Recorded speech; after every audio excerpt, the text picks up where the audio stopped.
You ready for this? I'm ready. If I just took this and throw it away, are you still ready? I'd be slightly less ready. I didn't look at it. But straight from Devon Talks Tabletop headquarters, bringing you the top 2022 games of 2022. The weather has been insane. Let's go to our meteorologist, Board Game Co. Board Game Co., how's the weather? How's the weather, Board Game Co.? Really stormy.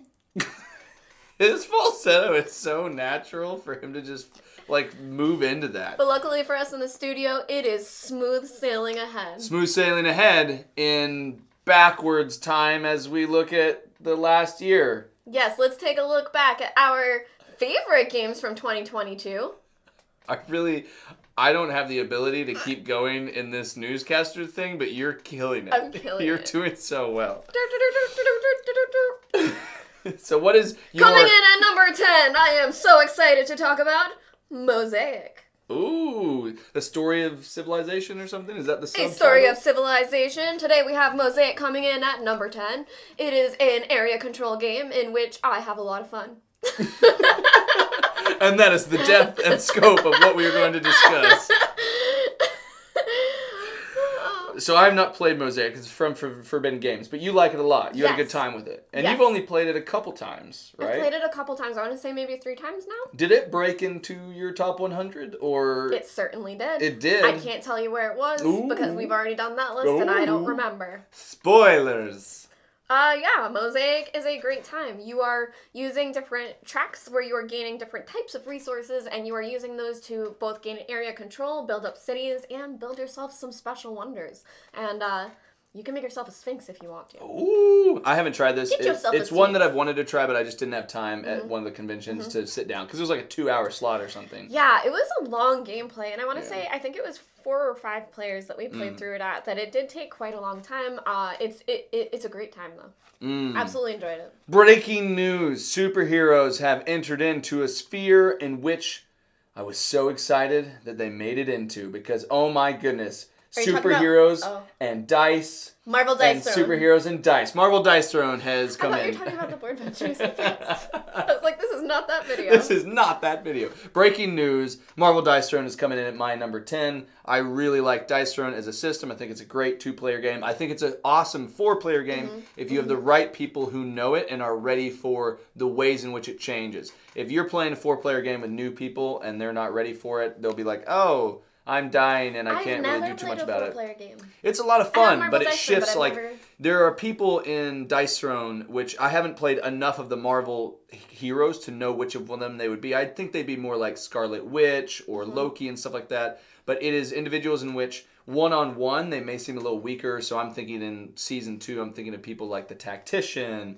or characters that have more of maybe a support role, like Angel and the Paladin and stuff like that. The Seraph.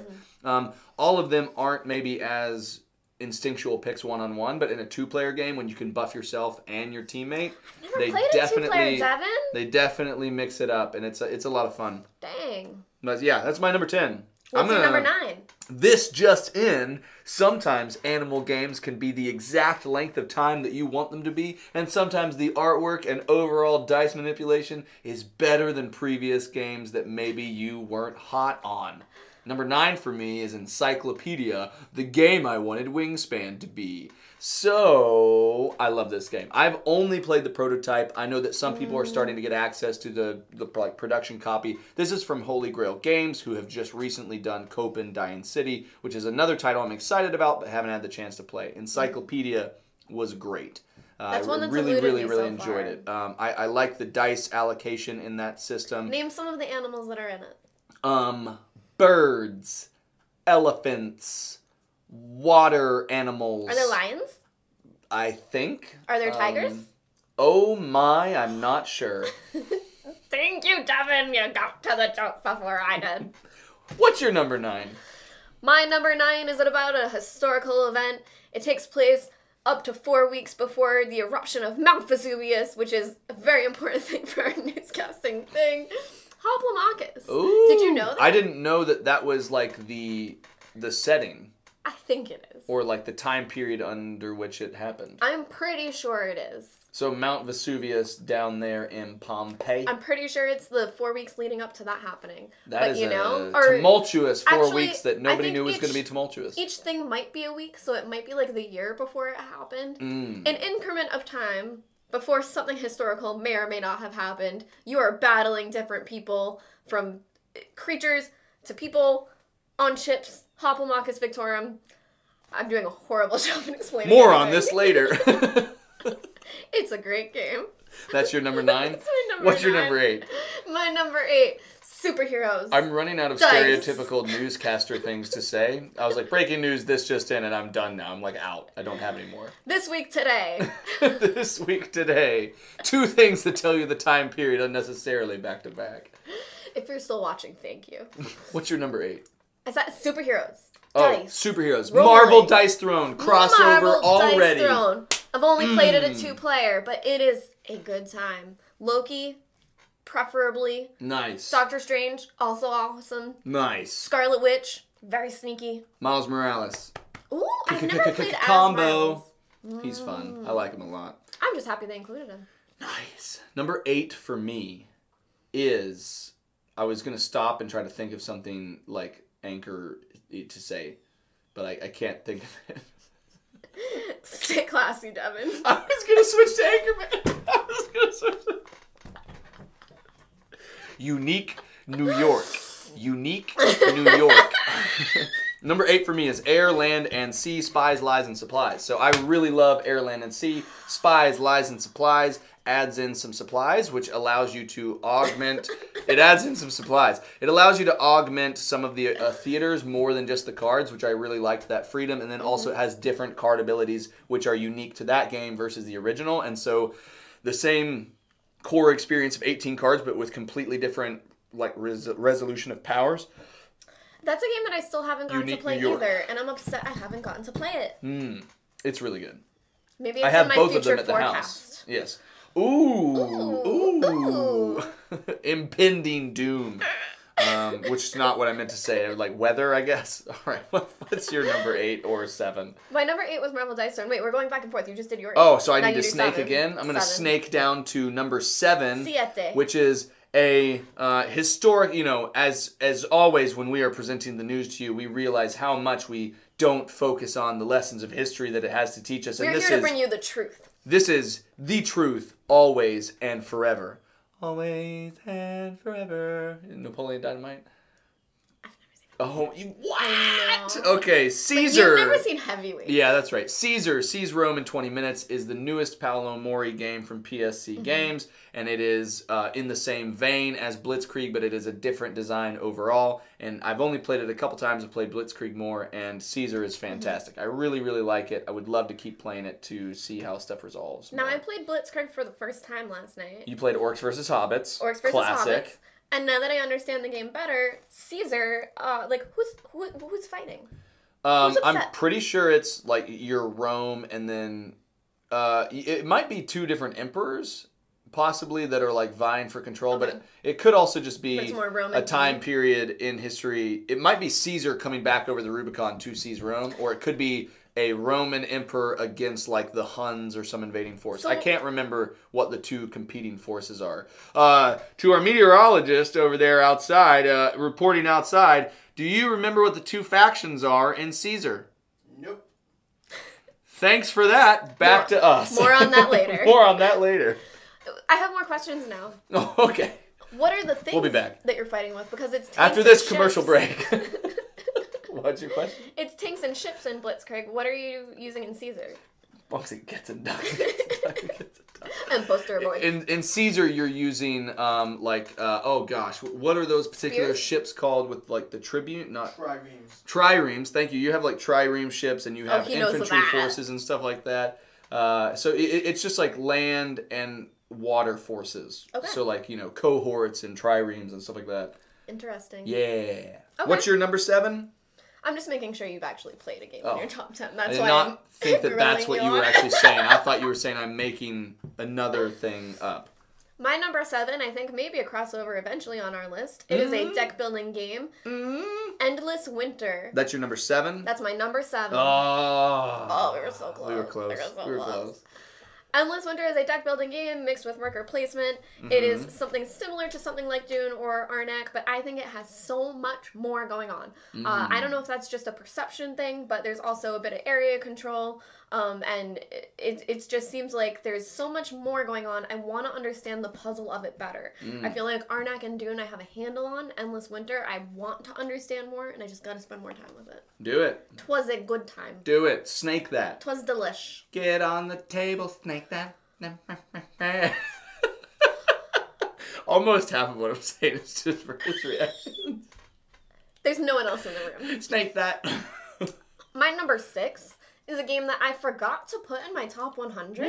I played it this year. I had a wonderful time. I'm really enjoying Roll and Rights, and it is Three Sisters. Ooh. I haven't played this one.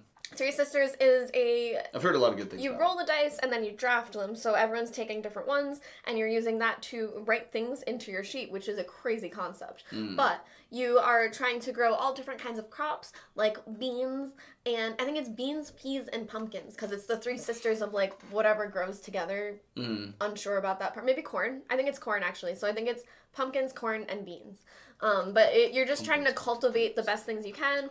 You can also have it rain on things. And, yeah, Three Sisters, again, and I say this a lot, guys, shout out to affordable games that can deliver an amazing experience. It's a more affordable roll and write. Small box, you can take it anywhere.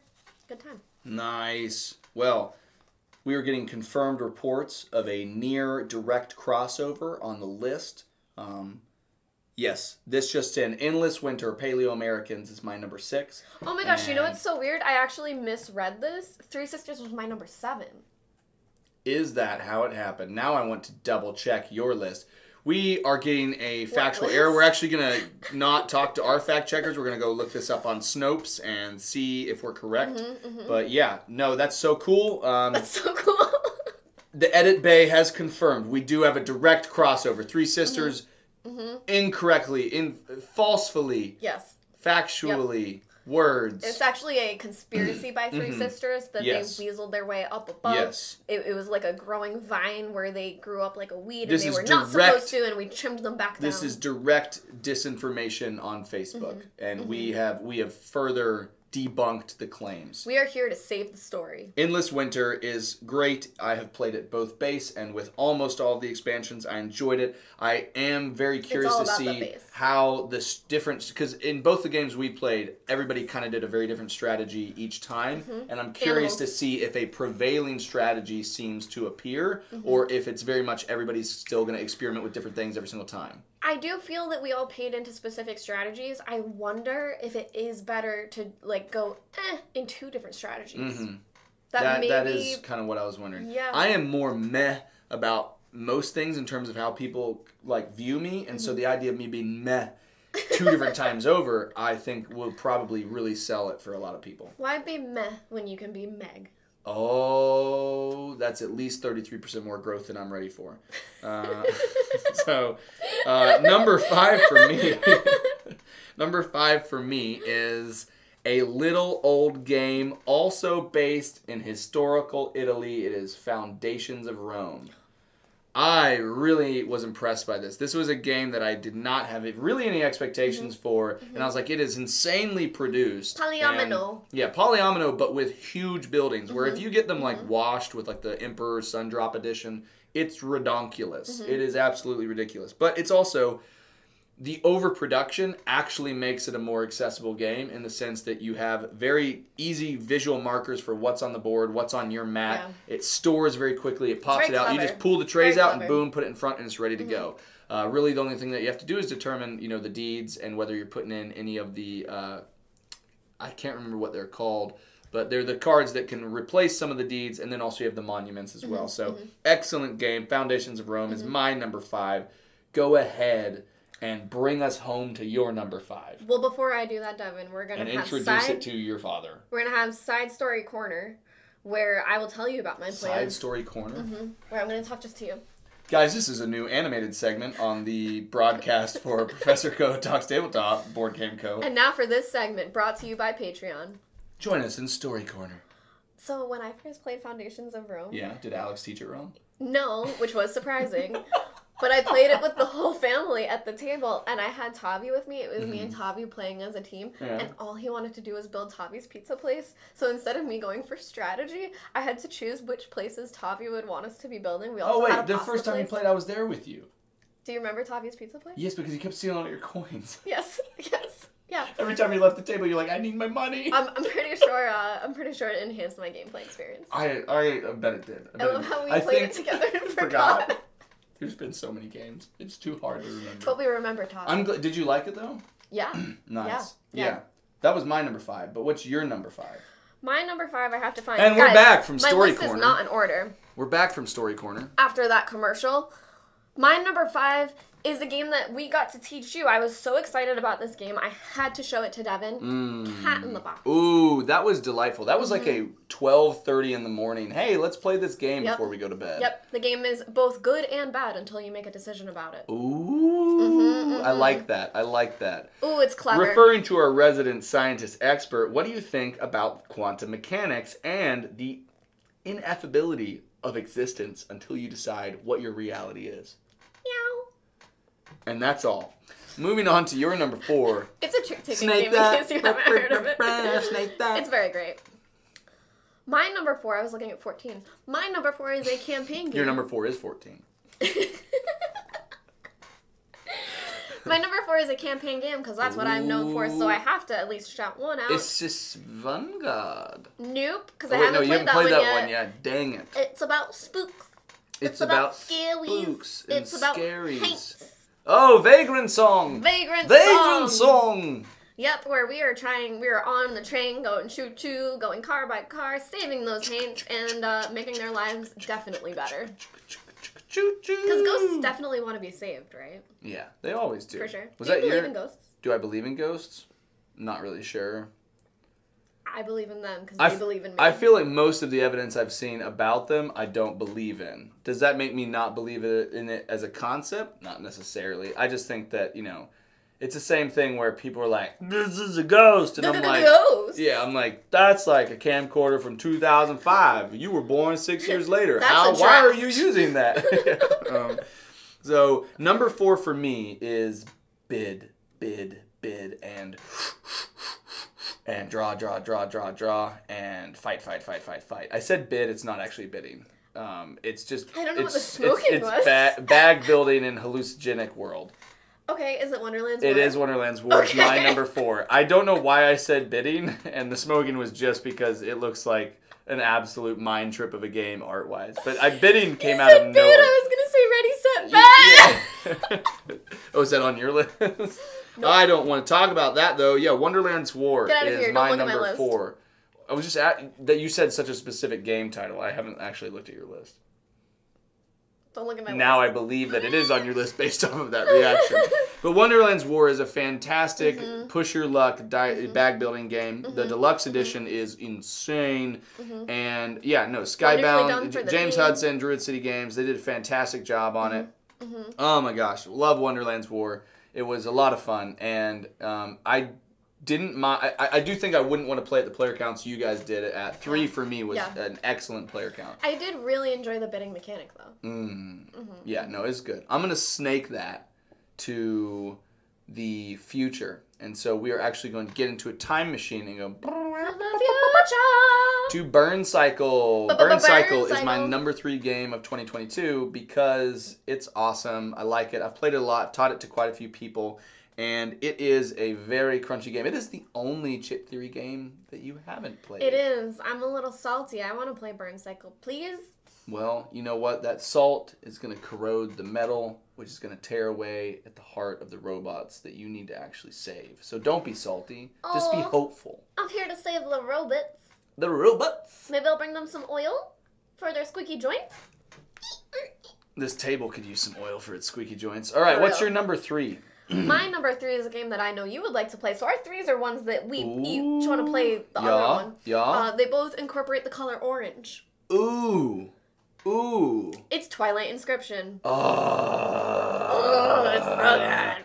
I want to play. Twilight Inscription is a roll and write based on the world of Twilight Imperium, but I think that's really the only thing that directly relates to it. You've played Twilight Imperium. I have not. so I have no experience with that. You do play as different factions, though, which I think do come from the game. Probably. Like, you have, like, a player faction that you get to play as. But it is a great puzzle. It's very, very fun. I enjoy that it's 4 different boards where you roll the dice, and then you're choosing which board to pay into at different times, and then getting other abilities that will help you later with them. It is an absolute delight. I have enjoyed it every single time. How many factions are there? I think, like, 16. Okay, so it has all 16 of them. It has Hakan, Federation of Soul, My memory, all of them. Yeah, no, nice. Yeah. Awesome. What's your number 2? My number 2, maybe your number 1, or we might have a direct crossover right now at this very moment. I think it's probably my number 1. Oathsworn. It's Oathsworn. You don't want to bump it up? You know, when you hear my number 1, you'll understand why. I think you should bump it up, even though I almost now 100% know what your number 1 is, but you should just bump it up. As a lover of co-op campaign games, Oathsworn is a lot of fun. Yeah. I definitely enjoy it. I enjoy a lot of the battling mechanic. I also love the narrative story part that you play before that. Really enjoyed that part. For me, say it again, battle flow? Battle flow. The battle flow mechanic for me is just a little bit not enough, not exactly what I want. And then the decks. The character decks are not... the might decks. Yes, the might decks are just a little bit stressful for me. That's fair. Yeah. That's fair. My number 2 is a game expansion. Is it my number 1? That I am really surprised did not appear on your list. It might be on my... Which is Dune Imperium Rise of Ix. Because this is a 2022 release. I purposely didn't do any expansions. Oh, that's what I was wondering, is because this is the only expansion that's on my list. I did not do any expansions. Yeah, Dune Imperium Rise of Ix, which is just another excuse for me to play Dune Imperium. If I did do those, it would probably be maybe my number 3. Yep. Yeah. You knew. Yeah, I knew. I knew. And then I'm going to snake into what was your 2, which is my 1. Number 1 game of 2022 is Oathsworn. It's just, it is. It is. It is. Tell me about it. It is. So, we're going to go to a quick commercial break. Secrets Among Friends. Juicy fruit is gonna move ya. Juicy fruit, it gets right to ya. Juicy fruit, the taste is gonna move ya. Shout out to the VHS tape recorded commercial from my family's copy of Muppet Family Christmas, which has juicy fruit on it and Country Crock with just a hand, like a phantom hand doing butter going, oh yeah, like while it's like buttering rolls. Oh my gosh. That time period makes me think 1-800 cars for kids. Now I'm just thinking of call J.G. Whitworth. It's up the cash now, which is not even close to that time period, but that made me think of that. Please don't leave yet. We're about to hit our We're almost done. Stay here. Don't go. Please don't go. Don't shut the door on us. Say something. Yeah, Oathsworn is so good. It's so good. I love it so much. I really enjoy it. Yeah. It's a good time. Yeah. Who do you play as? Who do I play as? I mean, in the 2 chapters that I started, or that I played, when I was doing it for the live stream, I was the Ursus Bear, who I had as a companion. Yes. I was the Witch, who I had as a companion. And then I had the Warden as a full character, so that his ability negated any bad stuff from the Witch. And then I also had the Priest. Oh wait, no, the Ursus Bear was a full character, because the Priest was a companion. And I love the Priest. I want to keep using the Priest. I like the Witch. I kind of want to have her as a full character, though. Yeah. And then the other 2, the Warden and the Ursus Bear, I'm not married to. I might be able to swap them out. Yeah. So I really like it. I started with main bear, witch companion, and then swapped and did witch main, bear companion. I usually love melee.